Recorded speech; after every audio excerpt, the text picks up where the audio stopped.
ये खबर KR मंगलम university द्वारा प्रस्तुत की गई है। गल्फ में CIA के गुप्त ठिकानों पर हुए हमलों को लेकर अचानक अमेरिका की खुफिया एजेंसियां क्यों परेशान हैं? CIA के कौन कौन से ठिकानों पर हमले हुए हैं और इससे कितना नुकसान हुआ? रूस ने ईरान के शाहेद ड्रोन को कैसे अपग्रेड किया और कोमेटा M तकनीक क्या है? नमस्कार, आप देख रहे दैनिक जागरण। मैं हूं आपके साथ पल्लवी सिंह। हम इन तीनों सवालों के जवाब देंगे आपको, लेकिन पहला सवाल, गल्फ में CIA के गुप्त ठिकानों पर हुए हमलों को लेकर अचानक अमेरिका की खुफिया एजेंसियां क्यों परेशान हैं? तो आपको इसका जवाब बता दें हम। वॉशिंगटन और रियाद से आई हालिया रिपोर्ट्स के मुताबिक खाड़ी क्षेत्र में अमेरिका की खुफिया एजेंसी CIA के ठिकानों पर ईरान के ड्रोन हमले हुए हैं। इन हमलों ने अमेरिकी खुफिया विश्लेषकों के कान खड़े कर दिए हैं। अब अमेरिका इस बात की बड़े पैमाने पर जांच कर रहा है कि क्या इन हमलों के पीछे रूस का हाथ था।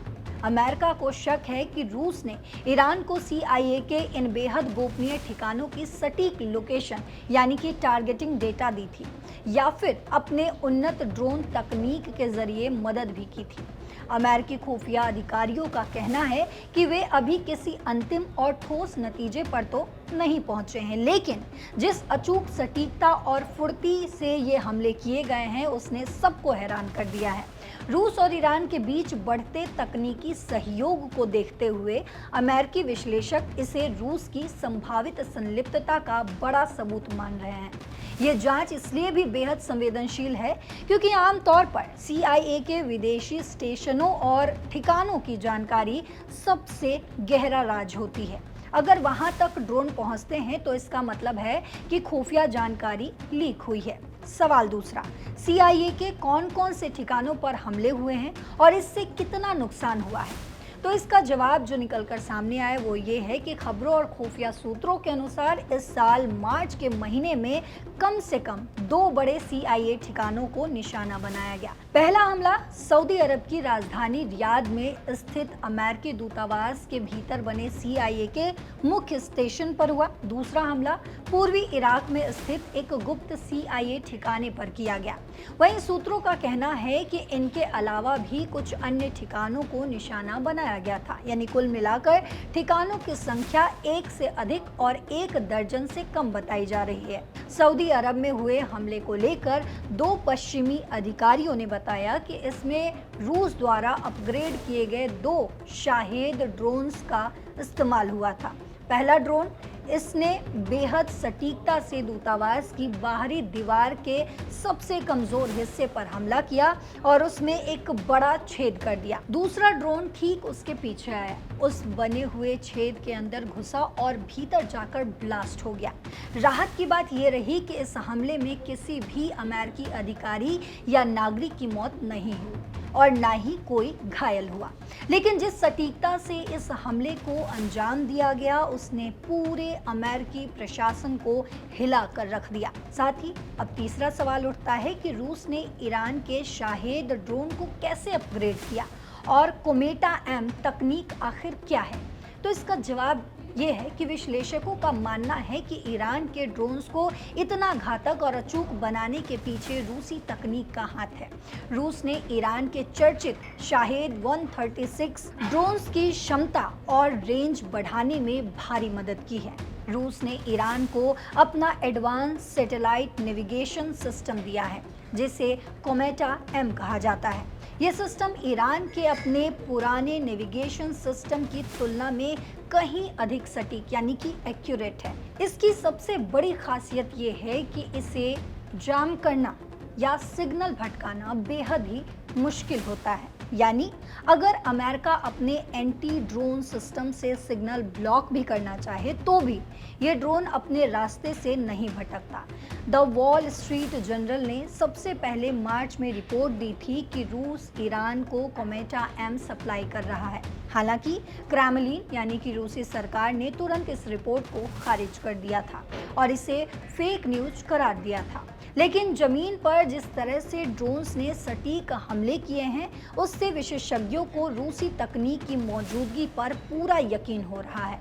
चौथा सवाल, CIA के ठिकाने कितने गुप्त होते हैं और क्या रूस वाकई निशाना लगाने में मदद कर सकता है? तो इस बात को समझने के लिए सबसे पहले ये जानना ज़रूरी है कि विदेशों में CIA कैसे काम करती है। विदेशों में CIA के ठिकानों में मुख्य रूप से उनके सबसे बड़े दफ्तर शामिल होते हैं, जिन्हें स्टेशंस कहा जाता है, जो आमतौर पर अमेरिकी दूतावासों के भीतर बहुत ही सुरक्षित तरीके से बनाए जाते हैं। इसके अलावा CIA कई तरह के सेफ हाउस यानी कि लॉजिस्टिक्स हब और निगरानी यानी कि सर्वेलेंस केंद्र चलाती है। इन जगहों की जानकारी बेहद ही गोपनीय रखी जाती है। इस मामले में विश्लेषकों और एक्सपर्ट्स की क्या राय है वो भी समझते हैं। तो पूर्व CIA स्टेशन चीफ और undercover operations officer Daniel Hoffman ने कहा है, उनका कहना है कि मॉस्को अगर तेहरान को CIA ठिकानों की जानकारी दे रहा है तो इसमें कोई हैरानी की बात नहीं है। हॉफमैन के मुताबिक आपको बता दूं कि रूस और ईरान दोनों का एक ही साझा हित है, अपने अपने प्रभाव वाले क्षेत्रों से अमेरिका के असर और दबदबे को पूरी तरह खत्म या कम करना। वहीं कुछ खुफिया विश्लेषक ये भी मानते हैं कि दुनिया में रूस के अलावा बहुत कम ऐसे देश हैं जिनके पास अमेरिका के इतने संवेदनशील खुफिया ठिकानों की जानकारी जुटाने की क्षमता भी हो और वे उसका इस्तेमाल अमेरिका के खिलाफ हथियार के रूप में करने की हिम्मत भी रखते हो। हालांकि कुछ अधिकारियों का ये भी मानना है कि शायद ईरान ने पूरे अमेरिकी दूतावास को निशाना बनाकर हमला किया हो और तुक्के से वो ड्रोन सीधे CIA स्टेशन वाले हिस्से पर जाकर गिर गया हो। लेकिन जांच एजेंसियां इस तुक्के वाली बात को मानकर कोई जोखिम नहीं लेना चाहती। अब पांचवा सवाल, इस घटनाक्रम का मिडिल ईस्ट के युद्ध और वैश्विक राजनीति पर क्या असर पड़ रहा है?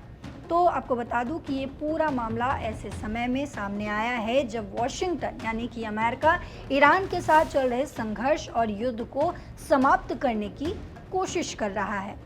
तनाव का नया दौर क्या है? अगर ये साबित हो जाता है कि रूस सीधे तौर पर CIA ठिकानों पर हमलों में ईरान की मदद कर रहा है तो ये माना जाएगा कि मॉस्को अब अमेरिकी ऑपरेशंस को ठप करने के लिए किसी भी हद तक जाने को तैयार है।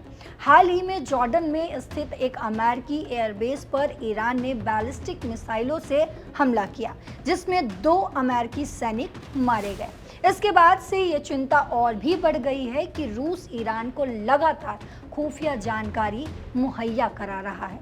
अब समझते हैं कि इस मामले में आखिर क्या-क्या आधिकारिक प्रतिक्रियाएं सामने आई है, क्योंकि वो जानना भी बेहद ज़रूरी है। तो सबसे पहले व्हाइट हाउस के प्रतिक्रिया की बात करते हैं। जब मीडिया ने व्हाइट हाउस से सवाल पूछा तो उन्होंने कोई भी टिप्पणी करने से साफ इनकार कर दिया और मामला CIA पर डाल दिया। वहीं CIA ने जो कहा वो बताते हैं। CIA ने इस संवेदनशील मुद्दे पर कोई भी बयान देने से साफ मना कर दिया। रूस, ईरान और सऊदी अरब की तरफ से क्या प्रतिक्रिया आई है, तो आपको बता दूं कि संयुक्त राष्ट्र में ईरान के मिशन, रूस के रक्षा मंत्रालय और सऊदी सरकार ने भी इन मीडिया रिपोर्ट्स पर कोई जवाब या सफाई नहीं दी है। आसान शब्दों में कहें तो गल्फ में चल रहा ये संघर्ष अब केवल ईरान और अमेरिका तक सीमित नहीं रहा है। इसमें रूस का परोक्ष यानी कि इनडायरेक्ट प्रवेश और उसकी हाईटेक तकनीक का इस्तेमाल इस युद्ध को एक बेहद ही खतरनाक और जटिल मोड़ पर ले आया है। लेकिन आपकी राय इस पर क्या कुछ है, आप क्या सोचते हैं, ये रिपोर्ट आपको कैसी लगी, इस पर आप अपनी राय ज़रूर लिखते जाएं। साथ ही देश दुनिया की तमाम खबरों के लिए, तमाम अपडेट्स के लिए जुड़े रहिए दैनिक जागरण के साथ। नमस्कार।